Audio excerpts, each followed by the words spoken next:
Sir sir હા બોલો, શું છે? એક કમ્પ્લેન લખાવવાની છે સર. હવે મને ડિટેલમાં કે એક્ઝેક્ટલી થયું શું? આવડત, બુદ્ધિ અને ચાતુર્યનો સમન્વય થયો તો ત્યારે આ ભાસ્કર જોશીનો જન્મ થયો હતો. તમે આટલું બધું જ્ઞાન લઈને ક્યાં ઉપડ્યા છો? નખત્રાણા મેં જેને ડિવાઇસ બનાવી દોસ્ત. એ ડિવાઇસ છે ને કોઈ પણ લોક ખોલી શકે. અલ્યા બહુ ઇન્ક્વાયરી છે આપણા ડિવાઇસની. પછી એક ડિવાઇસના મળે મને 10 લાખ. ડિવાઇસ પર ડિવાઇસ, લાખ પર લાખ થતા જ રહેશે. અને પછી તો આપણે સીધા મુકાબલ.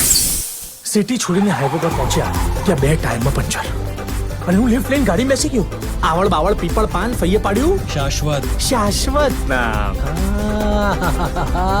સ્વર્ગ નામની વસ્તુ ખબર છે? શાંતિભાઈ નામની વસ્તુ ખબર છે? હા. તો ઝાલ ને અમારે શું છે એક સુધી ચૂપ જ રહેવાનું? આ બાવળિયા જોવા માટે જન્મ થયો છે મારો? બે આ મોઢે તો કેવી રીતે ચૂપ રહેવાય યાર. પોલીસ થી ફાટી ગઈ. હે ભાઈ શું થયું કેતો ખરા? પ્રોબ્લેમ શું છે? લાશ છે શું છે? પાછળ પેટીમાં લાશ છે. કોની લાશ? અરે મને ખબર પડે પહેલા એક મેડમ ની ગાડીમાં બેસાડી લીધા. એમને નખત્રાણા ઉતારી દેજો.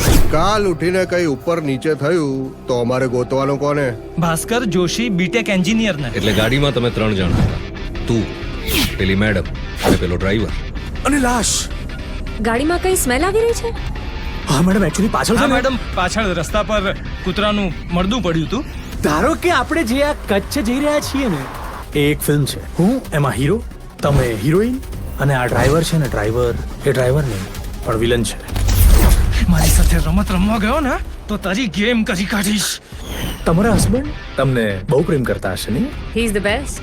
એના એરિયાનો રાજા કહેવાય અને મને ખરેખર રાણીની જેમ રાખે છે. અને રાણીને કંઈ થાય તો રાજા વિફરે, ગરજે અને પછી એની ગર્જના આખા વિસ્તારમાં ગુંજે. પણ મને ખલ્લાસ કરીને પેલા સીધો ભાગી નહીં આવી ગયો.